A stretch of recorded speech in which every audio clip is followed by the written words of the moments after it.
Thank you so much for allowing me to do that. One of the things that I need to make an announcement now, because it's something that has been working all this throughout this year, and there have been hints and what have you. But for those who don't know, I have gone through some medical situations where it set me back for a while. And Tam was fantastic in taking over the winter concert and doing all that. And so when I programmed the spring, I made sure that Tam was sharing it as he did at the very beginning in 1984. He did the same thing. We shared the podium together. And after doing a major search from all around, people from all over, we came to the realization that we had somebody in our own staff. And so I'm going to, first of all, announce the fact that this is my last official concert as the music director and conductor of the Cascade Youth Symphony. And it's been with a lot of thought, meditation, prayer, and knowing what is best for me, my family, and this is my family, and what should we be doing. All these different things have come in place because of timing. And sometimes it's not my timing. Sometimes I get hit. I like to tell people that sometimes people are tapped on the shoulder to tell them that they got to be in the right direction. And with me, it was like a 2x4. And so I had to do that. And I come to the realization that half of my life, 39 years, I have been at Cascade Youth Symphony. If you go 2 times 39, that's my age. And so it has been a joy to grow and to do things. And what Cascade has allowed me to do, the board, the coaches, I would love to name each and every one of them. And with Marcus and the board right now, what they have done, you couldn't ask for a better group of people. Or the coaches, and you can find out who they are in the program. They are extremely part of this, because from the very beginning, I found that if you're going to be successful, you have to be humble and not do it by yourself. And it's been a we situation, and everybody's bought in to how important these young people are, and what it means to train them firmly, because they got to be adults soon, but also with compassion. And it's really amazing how people stepped up at the right time, doing the right things. I have 3x cards here somewhere, and I'm not going to pull them out because it will go down the list, and I think that you can read the history. It's in our website. But just know this, that I've been the most fortunate person to be part of Cascade. I'd like to bring up Paul one more time. Paul, where are you? For me.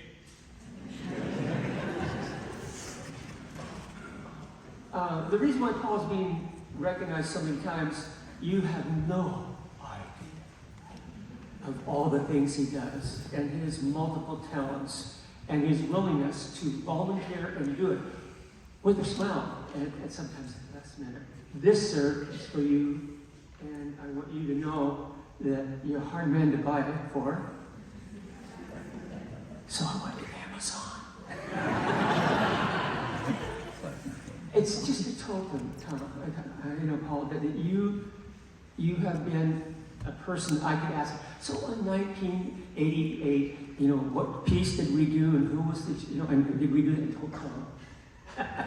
But he would say, boom, boom, boom. This guy's gifting is beyond. And as Marcus told us, he's the genius, resident genius, And so, would you please give him a big hand?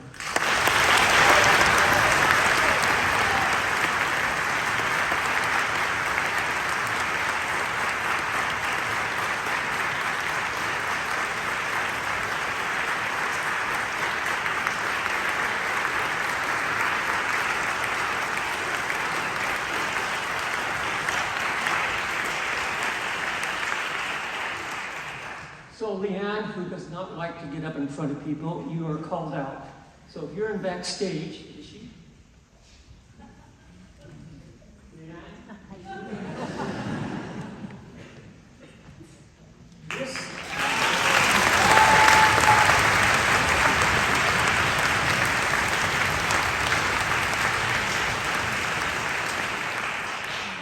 can't tell you how many times we've called each other, talked to each other, do different things as colleagues, as confidants, as friends, and what to do about what is best for this. And I tried to, and sometimes I wasn't successful because I forgot to CC her, but I wanted everybody to know all things go through Leanne, because then she makes sure that everything is done right. And people, if you've not met her, you've communicated with her somehow through the registration or from different things. But just know that everything has been put into place. She is one of the best delegators and organizers and trying to keep track of me. So, thank you. Thank you so much.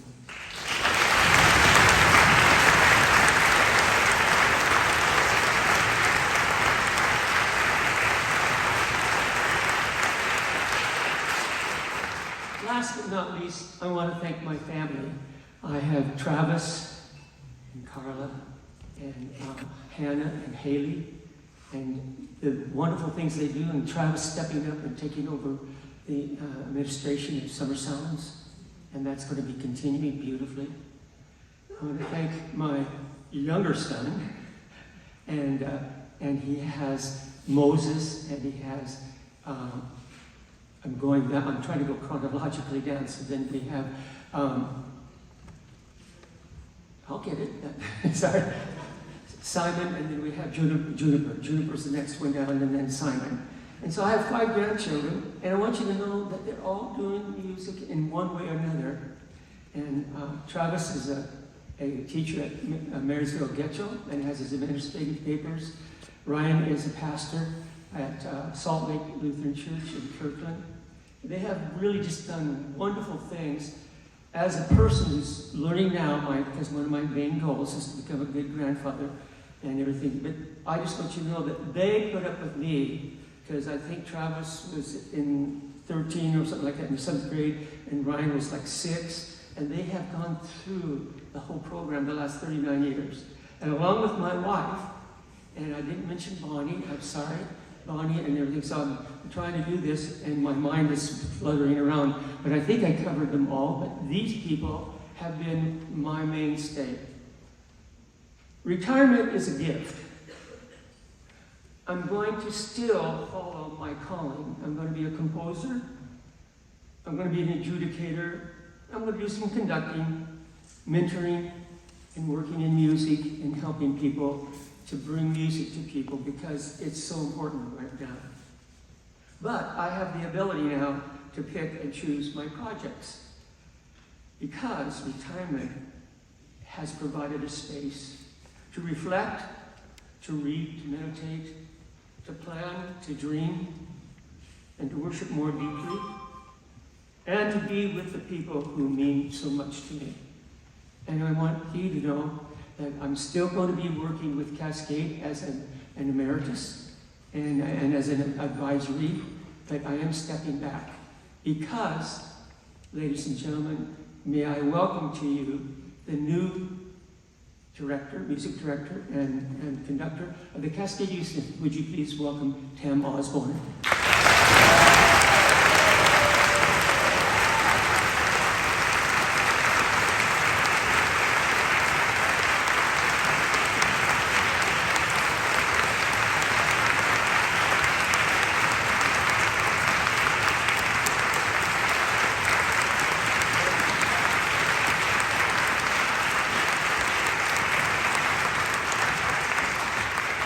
Just a little secret, if you will bear with me, because you don't have to put up with much. But anyway, I was conducting and was invited to be the new music director and conductor of the Cascade Youth Symphony in 1984. And I was in the process of adjudicating, and the Snow King and Shorecrest Orchestra showed up, and they just played everything beautifully. And there was this tall, skinny conductor that just was dazzling everybody else. And back in those days, we would have lunch together with the adjudicators and the directors in the middle. And I called Tam over to my table and I said, Tam, I've just been awarded a position, and I want you to come with me. He looked at me, and without blinking an eye, said, let's do it. So he knows the program. He's innovative. He's going to be phenomenally taking to new heights, but he also knows who we are. So I'm so happy. So I'm going to be now playing a piece with the orchestra, my final piece. And I want you to think about it, because the word I've been using is frolicking. Right? Have you guys looked it up yet? Yeah. So when we play it, you're going to see me frolicking away. So Ken, did you want something? We do. We have things to say. You get to frolic. But not yet.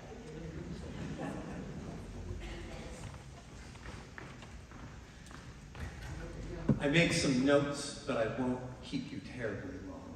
It's important, however, to recognize, particularly in an organization like this, the things that you have in hand, the values that exist in your program, so that you can continue those things and build on them in the future. Gary Marsh, as he shared with you, did approach me in the 1983-84 school year.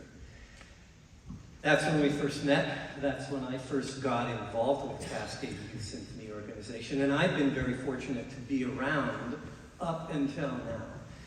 1984/2023, but what I want to share with you is not something that is explained by those 2 days. It isn't about 1984, and it isn't about right now. It's about the dash. It's about the time in between, spent with an individual who had a vision for an orchestra that he took over, and he spent that time building and promoting and propagating and growing that vision on some very, very clear philosophies that we all enjoy in the orchestra program today. When Gary took over the Cascade Youth Symphony Organization, there were either 27 or 30 kids in the orchestra. There was one. There was one orchestra, somewhere between 27 and 30 students. And we would have our rehearsals at Mountain Terrace High School, as I recall. And Gary met the kids at their level and began bringing them through different kinds of literature, growing their knowledge, growing their capabilities. He brought in coaches. He made sure that one of the tenets of the Cascade Youth Symphony Organization was an absolute dedication to supporting students in their school music programs, so that this program stood adjacent to school programs and everyone was going to be successful. School programs and CYSO. Over the ensuing couple of first years, we noticed that there was a problem. There were more and more students signing up to audition, and they couldn't all make the cut into the youth symphony. And Gary came to me and he said, "I think we're going to have to start another orchestra." So we did. The Junior Symphony. That was my primary group, and I worked with it. And Gary continued to work with the then full youth symphony and grow their performance capabilities, their individual skills, and their group performances. And at one point he came to me and he said, "You know, this orchestra needs to begin to enter a genre of full symphonies. But we're going to have to retool the retreat that we do if we're going to help these students grow to the level where they can have that kind of a performance." So he sat down and wrote out a formula, and I mean a formula for every single minute of a 2.5-day retreat. And I want to share one of the parts of that, because the ongoing theme throughout Gary's leadership is, if the students wanted it, he created it. And when we got to the retreat, we were working our way through this formula of rehearsing a full symphony. And at one point, Gary turns to me and he says, "Hey, you know what? Tonight, we're not going to do any conducting. We're going to let the students do the conducting."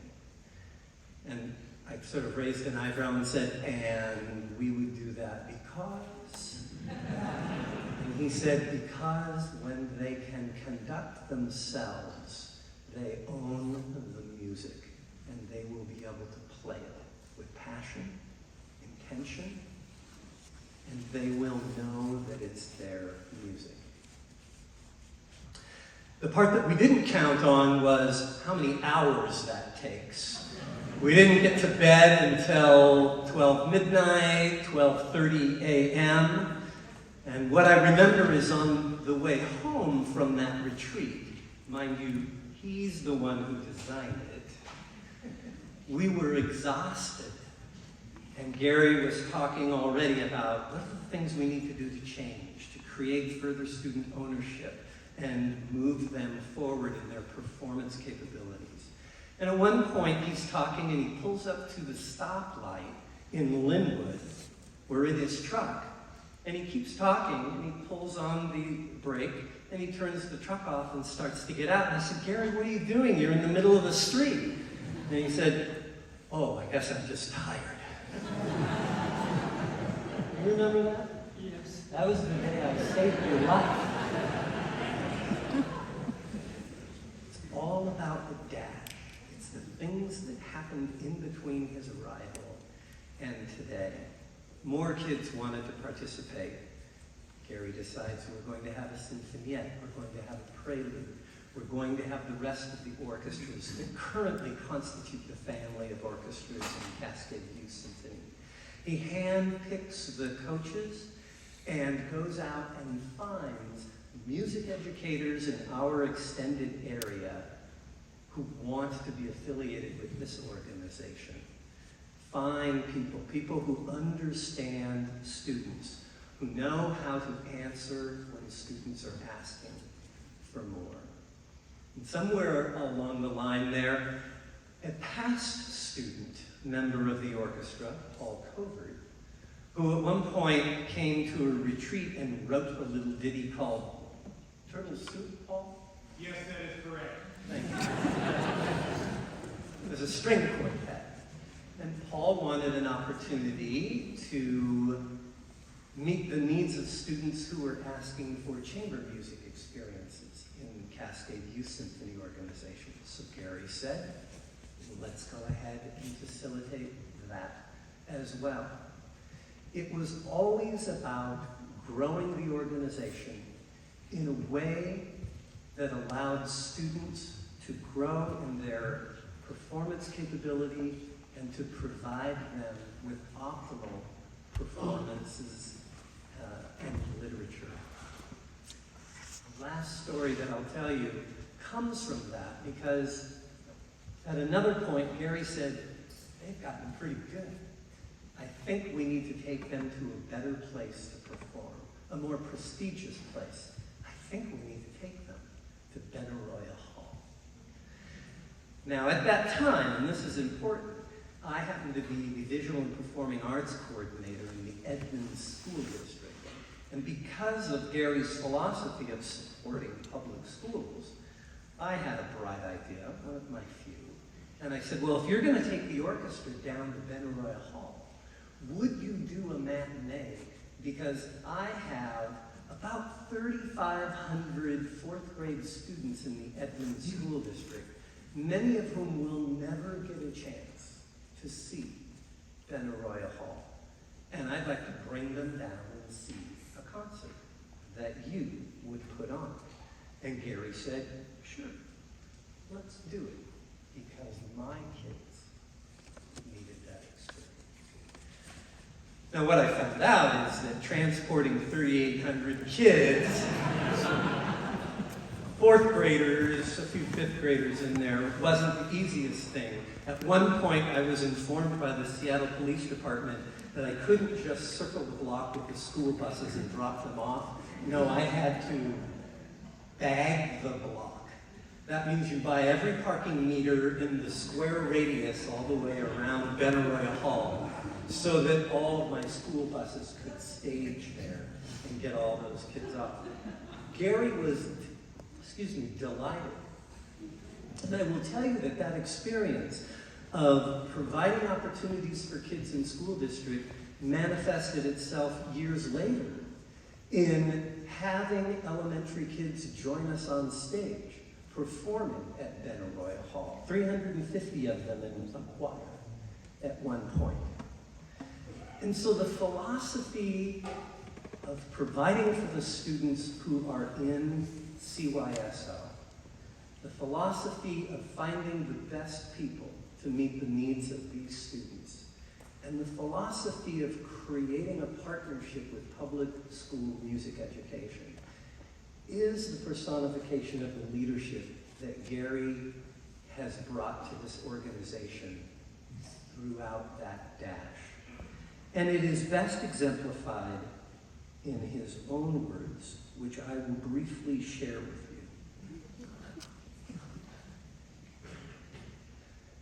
Music is ubiquitous in human culture. Music binds social life. It is a means for personal expression. It provides private solace and dignifies public occasions. There is no music without making music. And in Cascade Youth Symphony Orchestra Organization, we know that music matters to us all. Gary, I want to thank you for the dash, the leadership, the vision, and all of the years and the legacy that